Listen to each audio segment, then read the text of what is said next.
பாபநாசம் சட்டமன்ற தொகுதி வேட்பாளர் அனீஸ் பாத்திமா அவர்கள் விவசாய சின்னத்தில் வாக்கு சேகரிக்க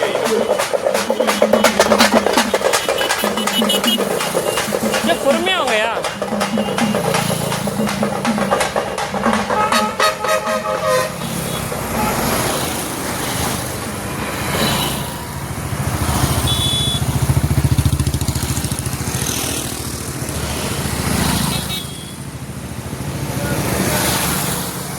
ஓட்டு போட்டுயா வண்டியா போறது எப்படி இருக்கு பாக்குறது.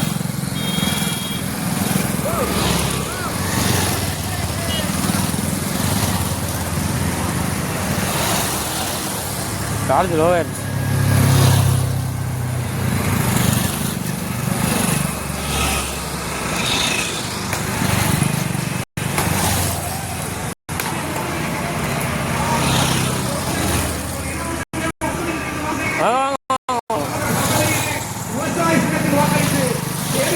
விவசாயிக்கு பெருவாரியான வாக்குகள் வித்தியாசத்திலே அன்பு சகோதரி அனீஸ் பாத்திமா வளர்த்தறிஞர் அவர்களை வெற்றி பெற செய்யுமாறு அன்போடு வேண்டுகிறோம், அன்போடு கேட்டுக்கொள்கிறோம். என் அன்பு உடன் பிறந்தார்களே, நீங்களும் தமிழர் நாங்களும் தமிழர், ஆகவே நாம் தமிழர் என்று வாக்கு செலுத்துகிற விவசாயிக்கு நான்